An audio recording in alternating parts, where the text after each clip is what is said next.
LibreOffice Drawના setting preference પરના spoken ટ્યુટોરીયલમાં સ્વાગત છે. આ ટ્યુટોરીયલમાં તમે શીખશો આપેલ પ્રેફરન્સને કેવી રીતે સેટ કરવા: પ્રોપર્ટીઝ, વર્ઝન બનાવવું, colour, greyscale, black and white માં જોવું.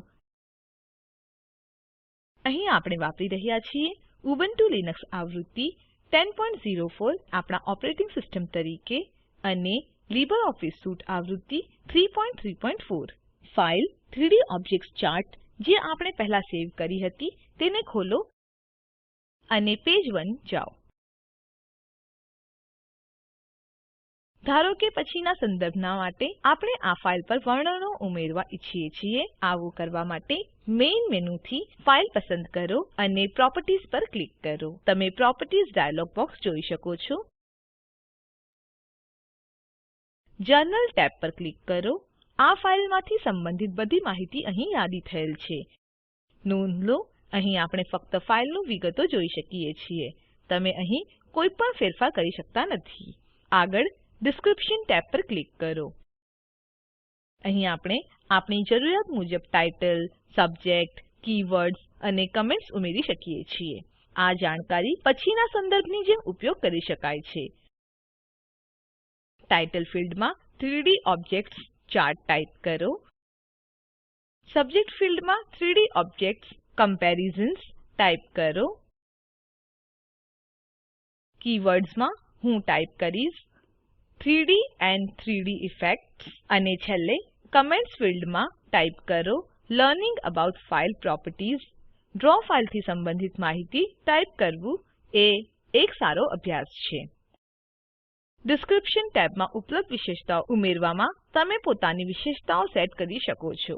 ઉદાહરણ તરીકે તમે એ તારીખ મેળવી શકો છો જ્યારે આ ડોક્યુમેન્ટ બન્યું હતું, ડોક્યુમેન્ટનું એડિટર, ઉપયોગકર્તા જેના માટે આ ડોક્યુમેન્ટ બનાવ્યું હતું, વગેરે. ડ્રો એવા ફીચર ધરાવે છે જે આ જાણકારીને કસ્ટમાઇઝ કરવા માટે તમારી મદદ કરે છે. પ્રોપર્ટીઝ ડાયલોગ બોક્સમાં કસ્ટમ પ્રોપર્ટીઝ પર ક્લિક કરો.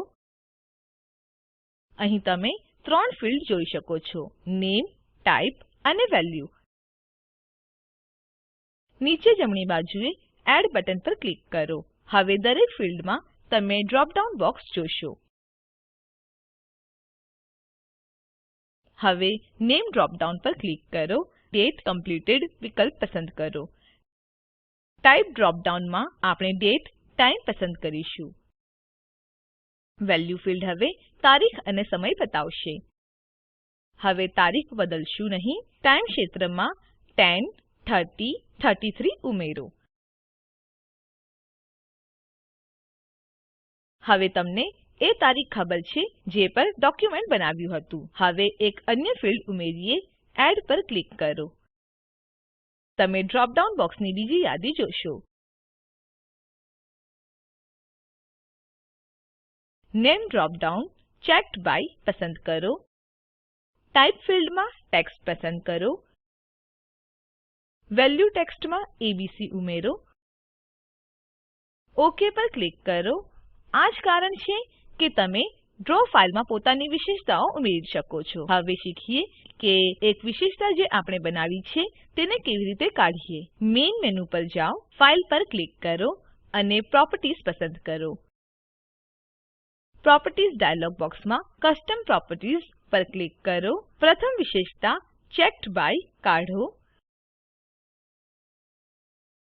જમણી બાજુએ રિમૂવ પ્રોપર્ટી બટન પર ક્લિક કરો.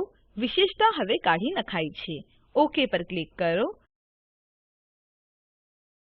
તમે ડ્રો ફાઈલના વિવિધ વર્ઝન્સ પણ સેવ કરી શકો છો. આ ફીચરને વર્ઝન્સ કહેવાય છે. ઉદાહરણ તરીકે તમે પ્રથમ દિવસે ઓબ્જેક્ટ્સને ઉમેરી શકો છો અને તેને સેવ કરી શકો છો. બીજા દિવસે તમે ડ્રોઈંગમાં રૂપાંતરણ કરી શકો છો. તમે વાસ્તવિક ડ્રોઈંગ અને રૂપાંતરિત ડ્રોઈંગ બંનેની એક નકલ રાખવા ઈચ્છી શકો છો. વર્ઝન્સ વિકલ્પનો ઉપયોગ કરીને ફાઈલને સેવ કરી શકીએ છીએ. મેઇન મેનુથી ફાઇલ પર જાઓ અને વર્ઝન્સ પર ક્લિક કરો. તમે વર્ઝન્સ ડાયલોગ બોક્સ જોઈ શકો છો. સેવ ન્યૂ વર્ઝન બટન પર ક્લિક કરો. Insert version comment dialog box તમે જોશો. હવે કમેન્ટ વર્ઝન 1 ટાઈપ કરો. ઓક પર ક્લિક કરો અને પછી ક્લોઝ પર ક્લિક કરો. હવે શીર્ષક geometry in 2D shapes and 3D shapes માં ટેક્સ્ટ બદલીએ. હવે ટેક્સ્ટનો રંગ ભૂરો કરીએ.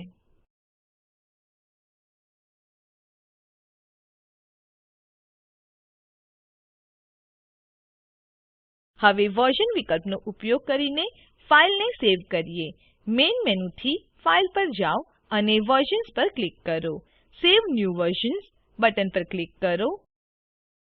Insert version comment dialog box ખુલે છે. કમેન્ટ વર્ઝન 2 ટાઈપ કરો. ઓક પર ક્લિક કરો. અહીં બે વર્ઝન યાદીબદ્ધ છે, વર્ઝન 1 અને વર્ઝન 2. આપણે જાણીએ છીએ કે કાળા રંગના ફોન્ટના સાથે વર્ઝન 1 એક ફાઇલ છે અને શીર્ષકના ભૂરા રંગના ફોન્ટ સાથે વર્ઝન 2 એક ફાઇલ છે. વર્ઝન 1 પસંદ કરો અને ઓપન પર ક્લિક કરો. આપણે શીર્ષકના કાળા રંગના ફોન્ટના સાથે વર્ઝનને જોઈ શકીએ છીએ. દરેક વખતે જ્યારે તમે ડ્રો ફાઈલ બંધ કરો છો તો તમે વર્ઝનને સ્વયંસંચાલિત સેવિંગને સક્રિય કરી શકો છો. આવું કરવા માટે ફાઇલ અને પછી વર્ઝન્સ પર ક્લિક કરો. એક ચેકબોક્સ વિકલ્પ આવે છે જે દેખાડે છે always save a version on closing. Checkbox પર ટિક કરો. આ ખાતરી કરશે કે દરેક વખતે જ્યારે તમે ડ્રો ફાઈલ બંધ કરો છો તો એક નવું વર્ઝન સેવ થાય છે. તમે તમારી ડ્રો ફાઈલ માટે જોવાની પસંદગીઓને પણ સેટ કરી શકો છો. તમે તમારી ડ્રોઈંગને કલર ગ્રેસ્કેલ અથવા બ્લેક એન્ડ વ્હાઇટ માં જોઈ શકો છો. મૂળભૂત રીતે આપણી ડ્રો ફાઈલને કલરમાં જોઈ શકીએ છીએ. વ્યુને ગ્રેસ્કેલ થી બદલીએ. વ્યૂ પર ક્લિક કરો, કલર ગ્રેસ્કેલ પર ક્લિક કરો અને ગ્રેસ્કેલ પસંદ કરો. તમે જોશો કે ઓબ્જેક્ટ હવે ગ્રેમાં દેખાય છે. હવે વ્યુને બ્લેક એન્ડ વ્હાઇટ માં બદલીએ. મેઇન મેનુથી વ્યૂ પસંદ કરો, કલર ગ્રેસ્કેલ પર ક્લિક કરો અને બ્લેક એન્ડ વ્હાઇટ પસંદ કરો. તમે જોશો કે ઓબ્જેક્ટ્સ હવે બ્લેક એન્ડ વ્હાઇટ માં દેખાય છે. તમે વ્યુને ફરી રંગીન કરી શકો છો. આવું કરવા માટે વ્યૂ પર ક્લિક કરો, કલર ગ્રેસ્કેલ પર ક્લિક કરો અને કલર પસંદ કરો. ડ્રોઈંગ ફરીથી રંગીન દેખાય છે.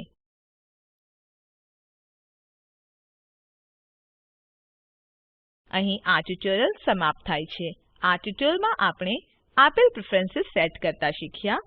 ડ્રો ફાઈલની વિશેષતાઓ, ડ્રો ફાઈલના વર્ઝન બનાવવા, ડ્રોઈંગને colour greyscale black and white માં જોતા.